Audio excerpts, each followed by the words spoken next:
तो video start करते हैं एरिन बैंक्स की अपडेट के साथ, जो मैन आई बिलीव पूरी तरह से शो के लिए रेडी हो गए हैं। I mean look at him guys, he is looking clear right here और details are next level visible. Erin एक क्लियर स्टेटमेंट दे रहे हैं कि तुम लोग प्रिपेयर ही किस लिए कर रहे हो, you and gonna win.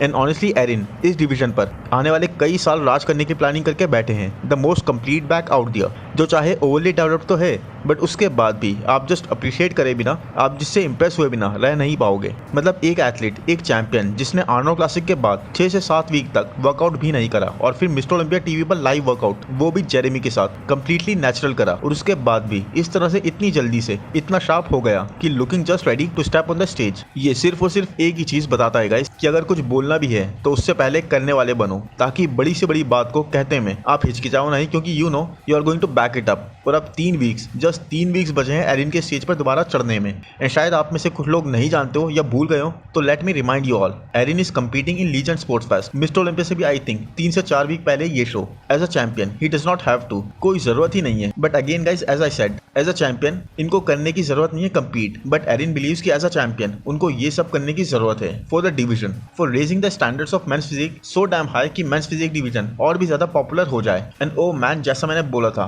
A champ for a reason. बहुत ही स्पीड से जेरेमी की फिजिक चेंज हो रही है and you can tell man कि जेरेमी की प्रेप बहुत ही ज्यादा अच्छी चल रही है। हर 3 दिन के गैप पर जेरेमी एक अपडेट पोस्ट कर देते हैं and that update is just crazy. मतलब 3 दिन में इतना बड़ा डिफरेंस, इतने ज्यादा changes in physique, and Jeremy has done this before. हम हैनी के साथ जेरेमी को ट्रेन करते हुए देखते थे, वहां पर भी जेरेमी पूरे ऑफ सीजन या फिर पूरे साल एक नॉर्मल लीन फिजिक रखते थे, but nothing crazy. But end में प्रेप स्टार्ट होते ही used to turn from a Honda City to a Ferrari. इतनी जल्दी ये स्पीड पकड़ते थे चेंजेस के लिए। और यहाँ पर भी आप देख सकते हो जेरेमी की ये बैक अपडेट, जहां पर waist is getting smaller. Jeremy के लैट्स कितने ज्यादा वाइडर और थिकर लग रहे हैं एक स्मॉल वेस्ट के साथ। जेरेमी की बैक इस अपडेट में तो बहुत ही ज्यादा क्रेजी लग रही है। Not at Erin's level, but he doesn't have to be. Jeremy को सिर्फ एक क्रेजी इंसेन फिजिक लानी है which is unique in itself, जो चाहे एरिन जितनी थिक बैक कैरी नहीं कर रही हो, बट मसल मैच्योरिटी और डेंसिटी इंसेन लेवल की हो। जैसे आपको याद होगा, एरिन ने ब्रैंडन के बाद एक दूसरा ही आउटलुक दे दिया था जजिस को मेंस फिजिक की तरफ देखने का, क्योंकि लेट्स बी ऑनेस्ट, ब्रैंडन की पूरी रेंज तक जजिस ने कभी भी बैक की ऐसी थिकनेस को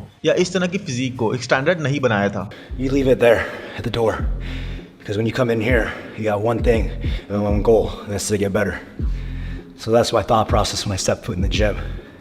Is have my blinders on, I'm focused, and my eyes set on becoming the best. After Erin they found something new, कुछ एक्साइटिंग, एक न्यू ही स्टैंडर्ड, एक नई फिजिक जो बहुत ही यूनिक लगी, डोमिनेटिंग लगी, जो चैंपियन जैसी नहीं थी, जो ब्रैंडन जैसी या जेरेमी जैसी या किसी और मैच फिजिक चैंपियन जैसी नहीं थी, but was unique in itself. और यही चीज अब जेरेमी कैन पुल ऑफ, एक न्यू ही यूनिक सा आउटलुक जजिस को दे देना, एक अलग ही वे में, अपने ही वे में, एक अलग ही डिफाइंड बैक को प्रेजेंट करना। And Jeremy is looking just insane guys. I mean look at him here, कितने ज्यादा leaner he is getting, lats are getting wider, waist is getting thinner, skin quality better होती जा रही है। इस video में let's be honest, Jeremy didn't look as big. Jeremy aesthetic लगे काफी, वो इतने ह्यूज नहीं लगे, बल्कि ये काफी ज्यादा leaner and men's physique division में जैसे साइज आज के टाइम पे देखा जा रहा है दूसरे एथलीट्स का, कुछ वैसे ही लगे। जेरेमी का फोकस, जेरेमी की डेडिकेशन सब ओवर द रूफ है इस वक्त। He just wants to be the best once again. And I don't know man, Jeremy की प्रोग्रेस देखकर it is going to be super competitive. Let's just see आगे क्या होता है, बट अभी तो Jeremy is just looking very impressive in this recent updates. अब men's physique division के ऐसे चैंपियंस की बात करी है तो उनके लेवल की ही अपडेट होनी चाहिए नेक्स्ट भी।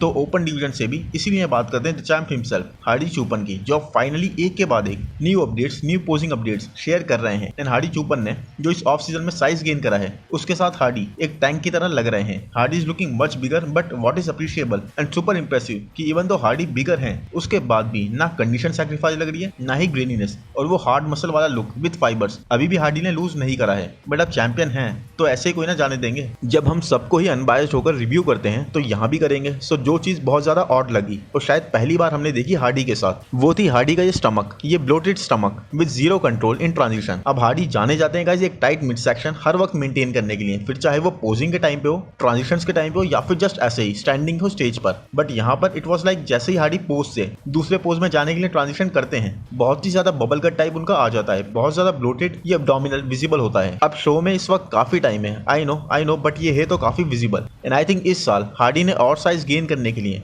और बिगर और कंपेटिटिव लगने के लिए ग्रोथ हार्मोन वगैरह काफी यूज करा है, क्योंकि उसके बाद ही काफी विजिबल सा ये गट ऐसे लगने लग जाता है। वेल हार्डी करते भी तो क्या, उनके पास चॉइसेस ज्यादा नहीं थी। He wanted to be really competitive, he had to be competitive. I mean we all know Hardy को कोई भी ऐसा डोमिनेटिंग चैंपियन नहीं मानता जैसा बिग रैमी, फिल हीथ वगैरह रिसेंट टाइम्स में हुए थे। मतलब एक खौफ रहता था पूरे लाइनअप में इन लोगों का कि बॉस इन्हें हराना बहुत ही मुश्किल है, पर फिलहाल तो वो चीज नहीं है लाइनअप में। और जल्दी से वीडियो को लाइक कर दो इसी बात पर, ताकि और भी कंटेंट बनाने की आपके लिए मुझे मोटिवेशन मिलती रहे। देखो लगातार एक स्ट्रिक सी बना ली है मैंने डेली वीडियोस डालने की, और बिना सब्सक्राइब प्रेस करे वीडियो मत देखो यार, सब्सक्राइब करो और सपोर्ट दिखाओ। आप में से ही हूँ और आपके जैसा ही हूँ, तो ये चैनल ग्रो करेगा तो आपका ही चैनल ग्रो करेगा, इसलिए कोई कंजूसी नहीं। और अब चलते हैं नेक्स्ट अपडेट पर। तो एनीवेज गाइस, जो अब मैं अपडेट लाया हूँ आपके लिए टेरेंस रफिन की। इसे टेरेंस किसी को भी शो नहीं करना चाहते थे, he wanted to keep it a secret, but हुआ कुछ ऐसे कि टेरेंस अभी रिसेंटली माइक सोमरफील्ड के साथ ट्रेन कर रहे थे, और वहां पर ये वीडियो माइक ने शूट करी होगी। पर फिर टेरेंस ने माइक से बोला कि इसे पोस्ट मत करना, but mic man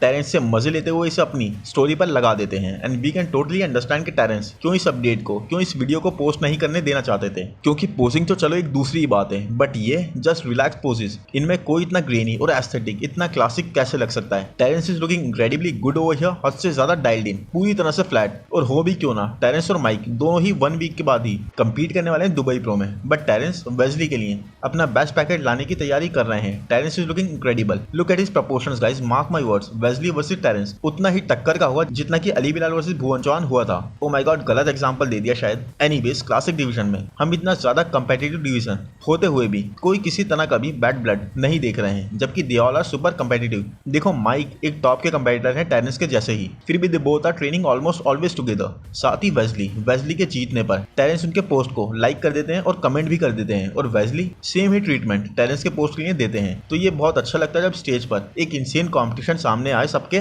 but behind the stage, of stage एक म्यूचुअल रेस्पेक्ट एंड अप्रिसिएशन दिखे from both the sides. But यहाँ पर कंपीट तो ये भी करने वाले हैं ब्रांच चैन, और इनको हम भूल नहीं सकते, who is also looking insane. मतलब इनके जैसे लेग्स हो तो बंदा शॉर्ट्स ही पहने, पैंट्स तो पहने ही नहीं, क्योंकि बॉस इतने amazingly developed legs, clean well separated quads. I mean माना कि टेरेंस और वेस्ली दोनों अलग ही लेवल पर हैं, बट जिस तरह की इंप्रूवमेंट्स और कंडीशनिंग इतने ज्यादा श्रेड्स के साथ ब्रांच चैन यहाँ पर प्रेजेंट कर रहे हैं, इनको काउंट आउट भी नहीं करा जा सकता। बहुत ही फाइब्रस फिजिक इनकी हो रही है with really great separation. I mean classic division तो बॉस मानना पड़ेगा ऐसे ऐसे एथलीट्स ला रहा है, और फिर भी अगर ये क्वालिफाई नहीं हो पाए तो सोचो कि इतनी जबरदस्त फिजिक होने पर भी, ऐसे शेप और ऐसे प्रपोर्शंस के होने पर भी आप क्वालिफाई भी ना कर पाओ, तो सोचो लेवल ही क्या होगा गेम का। और ब्लेसिंग ने भी अभी एक बहुत ही वाइज डिसीजन मेकिंग का प्रूफ दिया है बाय टेकिंग टाइम ऑफ। और ब्लेसिंग समझ चुके हैं कि कंपटीशन एक ही साल में बहुत ज्यादा लेवल अप हो गया है, एंड उनकी बॉडी अभी उस तरह से रिस्पॉन्ड कर ही नहीं रही ट्रेनिंग को। He is not able to hit peak. और ब्लेसिंग की सबसे अच्छी बात यही है गाइस कि जैसे ही उनको कोई भी मौका मिला उन्होंने सही डिसीजन लिया, वैसे ही लर्न करा अपनी अपॉर्चुनिटीज से और सीखा। ही डिडंट स्टे स्टबर्न, एक के बाद एक शो में कंपीट करने की जिद नहीं बनाए रखी खुद से, बल्कि पहले जब शो लूज करा तो फौरन से 2 दिन के अंदर ही न्यू कोच हायर कर लिया, और अब जैसे ही फिर से परफॉर्म नहीं कर पाए, ब्लेसिंग ने टाइम ऑफ लेने का डिसाइड करा। और ब्लेसिंग का कहना यही है कि उनकी बॉडी इस वक्त काफी टायर्ड महसूस कर रही है, अच्छे से रिस्पॉन्ड नहीं करी, और उन्हें लग रहा है कि उन्हें रेस्ट लेना चाहिए, और वो जल्दी से फिर से खुद को रेडी करने की कोशिश करेंगे ताकि जीतना स्टार्ट कर दें। एंड साथ ही ब्लेसिंग ये भी कहते हैं कि अब से वो तब तक स्टेज पर नहीं चढ़ेंगे जब तक उनके लेग्स उनका बेस्ट बॉडी पार्ट नहीं बन जाएंगे। तो मैन ये तो बहुत बड़ी बात है, और ब्लेसिंग क्लियरली नोस कि वो कहां पर लैग करते हैं, और अब इन्होंने इसे एक्सेप्ट भी कर लिया है। And the first part is acceptance. अगर आप एक्सेप्ट ही नहीं करोगे कि आपके लेग्स इंप्रूव करने हैं, आपको मसल डेंसिटी इंप्रूव करनी है, या आपको साइज गेन करना है एक डिवीजन में कंपेटिटिव रहने के लिए, तब तक आप 6th कॉल आउट में ही आओगे। अब आप जानते हो ये 6th कॉल आउट मैं किसके लिए बोल रहा हूँ, but blessing is seriously man doing really good, अच्छे डिसीजन मेक कर रहे हैं, और साथ ही बहुत ज्यादा फोकस कर रहे हैं इंप्रूवमेंट्स की तरफ। अब ये इतना ज्यादा ट्रैश टॉक पर ध्यान नहीं दे रहा है, अब इनका फोकस इस वक्त होगा अपने लेग्स को ब्रिंग अप करने का। और इन्होंने बोल भी दिया है कि मैं कंपीट सिर्फ तब करूंगा जब मेरे लेग्स इंप्रूव हो जाएंगे, जब मुझे लगेगा मैं उस लेवल पर कंपेटिटिव हो गया हूँ, नहीं तो बेकार में कंपीट करके हमेशा लास्ट आना या 5th प्लेस पर प्लेस करना, इस चीज की कोशिश ये अब नहीं करेंगे। एंड वी रियली होप कि ब्लेसिंग अब ऐसे ही करें, क्योंकि अपर बॉडी इनकी बहुत ही डेंजरस है, बहुत ही जेनेटिकली गिफ्टेड है,